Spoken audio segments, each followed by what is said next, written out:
Deməli, 1773-cü ildə Muhammed ibn Abdülvahhab, Vahhabiyyətin qurucusu, Muhammed bin Suudla, indiki Ali Suudun babası, bu birləşirlər bunlar və neçə şərt qoyurlar. Həmən şərtlərdən də biri bu idi ki, Muhammed ibn Abdülvahhab müftüçilik, dini işlər, məzhəbi işlər, hökmlər bunda olacaq və bunun nəslində olacaq. Fitva vermək yəni. Və Muhammed ibn Suudda da dövlət və hakimiyyət bunlarda qalacaq və bunun nəslində qalacaq və eynən gördüyünüz kimi də indi də Ərəbistan-ı Saudiyyədə elədir. Deməli, 1773-cü ildə Muhammed ibn Abdülvahhab bir fitva verdi. Həmən fitva bu idi ki, sünniləri və şiələri ümumiyyətlə hamısını kafir və müşrik elan etdi. Muhammed ibn Abdülvahhab niyə bu işi gördü, niyə bu fitvanı verdi ki, şiələri və sünniləri müşrik və kafir bildi? Buna görə ki, Peyğəmbərin ziyarətinə gedirdilər sünnilər, şiələr. Peyğəmbərimizə təvəssül edirdilər və imamlarımızın, səhabələrimizin, Peyğəmbərimizin üstündə məqbərələr tikmişdilər, məscidlər tikmişdilər buna görə. Muhammed ibn Abdülvahhab hansı bir sözə, hansı məsələyə istinad edib bu işi gördü, bu fitvanı verdi?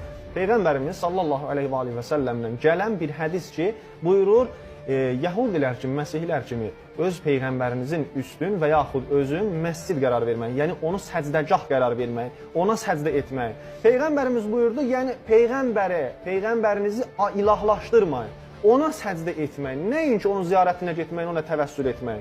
Qur'an-ı Kərimdə təvəssül barədə ayə vardı. Qur'an-ı Kərimdə məqbərə tikmək üçün övliyaların üstündə ayələr vardı. Məsələn, Kəhf surəsində Əshab-ı Kəhfin üstündə məqbərə tikdilər, məscid tikdilər.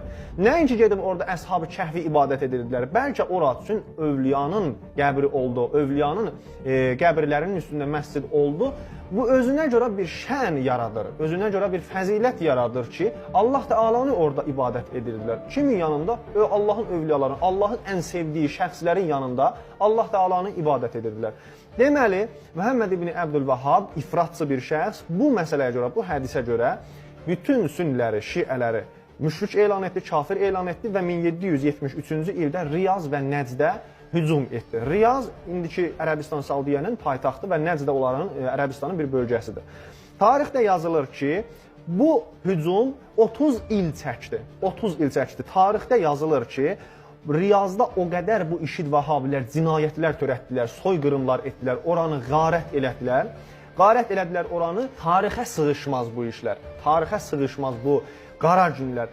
Hətta yazırlar ki, o kəslər ki, azan deyirdi, azanda salavat göndərirdi Peyğəmbərimizə, onların başını kəsirdilər bu işid vəhabilər. 1799-cu ildə Nəcəf şəhərinə hücum etdilər, 1801-ci ildə Kərbəla şəhərinə hücum etdilər.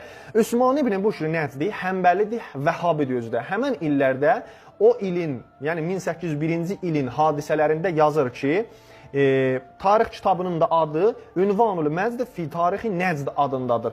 Deməli yazır ki, Suudun rəhbərliyi altında və Muhammed ibn Abdülvahhabın fitvasına istinadən hücum etdilər Kərbəla şəhərinə. Kərbəla şəhərində o qədər insan qırdılar orada. Yazır ki, 2000-dən yuxarı, bəzi tarixlərdə hətta yazır 5000-ə yaxın insan orada soyqırım etdilər və onların malların, qədim quranları, onların sərvətlərin, var dövlətlərin, qızılların hamısını soydular, apardılar, qarət elədilər.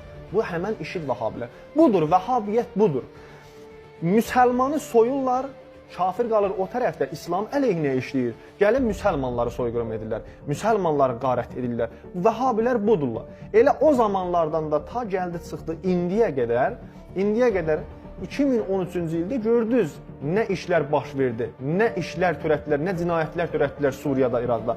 Deməli, yazır ki, başqa tarixdə yazır ki, Mirza Əbu Talib İsfahani öz səfərnaməsində, böyük bir səyyahdır, yazır ki, 200 dəvə ilə zorla Kərbəla şəhərinin, cəmaatının, mal dövlətin orada qarət etdilər, 200 dəvə ilə zorla xaric etdilər Kərbəladan. Apardılar Dürüiyyə şəhərinə.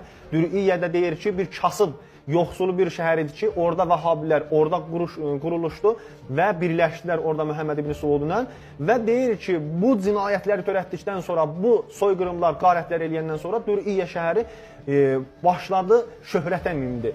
Deyir ki, tarixdə yazır ki, o qədər insanlar orada sərvətləşdi ki, artıq cəmaatın dilində gəzirdi o şəhərin sərvəti.